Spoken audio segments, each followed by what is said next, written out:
আসসালামু আলাইকুম প্রিয় কলিজার ভাইয়া আফুরা, কেমন আছেন? আমি সাদ্দাম হোসেন, আপনাদের দোয়া আছি ভালো। আপনাদের সামনে নতুন একটা ভিডিও নিয়ে হাজির হলাম।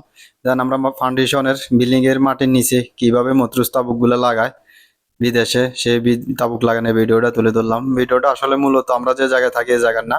আমি আমার বন্ধু মঈন ভাইয়ের কাছে গেছিলাম ঘুরতে, যে মঈন ভাইরা যে জায়গায় কাম করে যে এরিয়াতে, সেই এরিয়ার ভিডিওটা দেখছেন নি? চান মতরুস তাবুকেরা কিভাবে মাটির তলে লাগাইতে আছে। ওই ওস্তাদ একজন, হেল্পার তিনজন কিভাবে বই রয়েছে চান, একজনে বই রয়েছে। আর আমগো এই দেশে এই জায়গা তৈলে হিয়ান্দি ধর হিয়ান্দি মার হিয়ান্দি কর কতক্ষণে করি শেষ করে লইতো। আর আসলে যে মাঝখানে কাজ করে দেখছেন নি, কাজের কোনো ইয়া নাই, মানে শরীর বাঁচায় যে যেমনে পারে কাজ করে।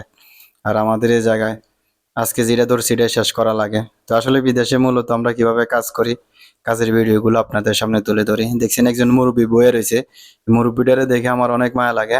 এই বৃদ্ধ বয়সে বয়সে এখনো বিদেশে কাজ করে মতরুস তাবুকের।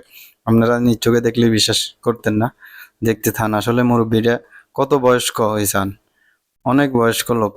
মানে ও কি কমু হয়েছেন, দেখছেন ওই তাবুক টানতে আছে, হেলবারি দিতে আছে। ম্যাক্সিমাম 60-70 বছরের কাছাকাছি হইব, এই বয়সে এখনো বিদেশ করে।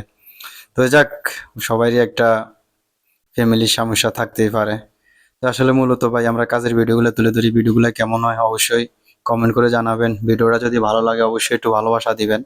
ভিডিওটা ভালো লাগলে শেয়ার করে দিবেন, অন্যকে দেখার জন্য সুযোগ করে দিবেন। আমরা বিদেশে কিভাবে কাজ করি, কাজের ভিডিওগুলো তুলে ধরি আপনাদের মাধ্যমে দেখানোর জন্য। তো সাদ্দাম হোসেন পেজটি ফলো দিয়ে রাখবেন এরকম নতুন নতুন কাজের ভিডিওগুলো পাওয়ার জন্য। সবাই ভালো থাকবেন।